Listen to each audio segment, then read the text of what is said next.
meneruskan usaha memerangi COVID-19 walau negara bakal memasuki fasa endemik.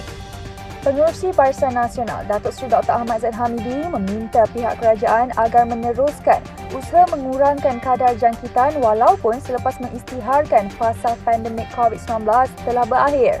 Jelasnya, jangkitan COVID-19 di Malaysia yang mahu diumumkan memasuki fasa endemik seiring dengan kadar jangkitan dan kematian yang rendah. Usaha membendung penularan harus terus dipergiat meskipun rakyat akan diminta menerima hakikat mereka perlu hidup dengan virus berkenaan. Beliau berkata memandangkan sektor ekonomi dan sosial dibuka semula selepas fasa pandemik ditukar kepada endemik, aspek pematuhan prosedur operasi standard SOP perlu diperhebat dan diperkasa. Tambah Presiden UMNO itu lagi menjelaskan tahap ancaman virus COVID-19 dikatakan sudah tidak begitu berbahaya kepada penerima lengkap dos vaksin, namun resiko kesihatan tetap ada. Balu kepada mendiang Tava terima faedah perkeso.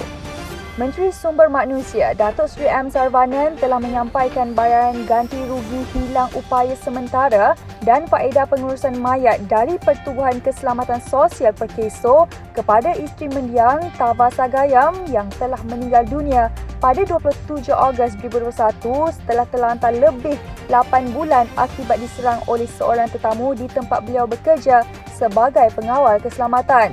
Beliau berkata Filomena akan turut menerima pencen bulanan perkeso selepas ini. Sebagai rekod, insiden tersebut telah diklasifikasikan sebagai kes bunuh dan kini di dalam siasatan polis.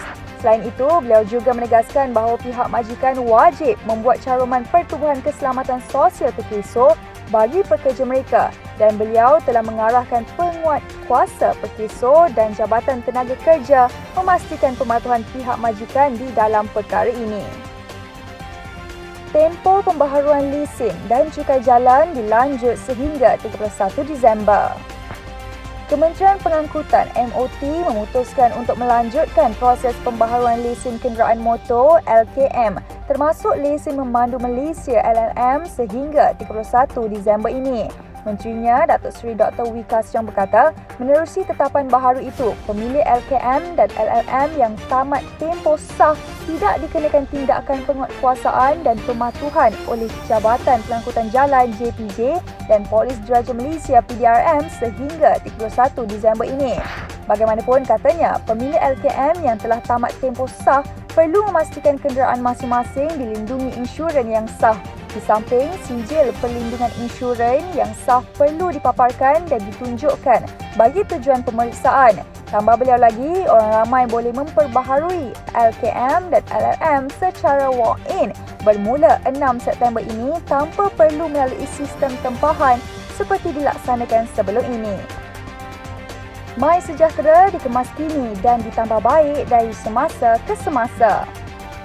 Aplikasi MySejahtera dikemas kini dan akan diperbaiki selama beberapa minggu mendatang ini, kata Menteri Kesihatan Khairy Jamaluddin. Antara penambahbaikan yang dilakukan ialah pengesanan untuk mengenal pasti status vaksinasi seseorang. Selain itu, Khairy berkata, daftar masuk pengguna pada skrin turut memaparkan status vaksinasi mereka. Tambah Khairy lagi, aplikasi MySejahtera akan terus dikemas kini dan diperbaiki selama beberapa minggu yang mendatang. Ahli Parlimen Rembau itu turut menyatakan butang daftar keluar disediakan untuk melengkapi fungsi daftar masuk ke aplikasi itu di samping bagi meningkatkan pengesanan kontak. Rosna dilantik penasihat khas kepada Menteri Kesihatan. Ahli Majlis Kerja Tertinggi UMNO yang juga bekas Timbalan Menteri Kesihatan Rosna Abdul Rashid Shirlin dilantik sebagai penasihat khas Menteri Kesihatan Khairy Jamaluddin. Nama Rosna disenaraikan bagi jawatan itu di Direktori Kementerian Kesihatan untuk pejabat menteri. Beliau merupakan seorang peguam dan berpengalaman sebagai Timbalan Menteri Kesihatan dari tahun 2009 sehingga 2013 di bawah pemerintahan Datuk Seri Najib Abdul Razak. Kemudian beliau berkhidmat sebagai Timbalan Menteri Kerja Raya dari 2013 sehingga 2018. Khairy Jamaluddin dilantik sebagai Menteri Kesihatan dalam pertukaran portfolio dengan Dr. Adham Baba dalam Kabinet Perdana Menteri Ismail Sabri Yaakob. Di bawah teraju Khairy, Kementerian Kesihatan telah mengambil alih kawalan penuh terhadap program vaksinasi negara ini.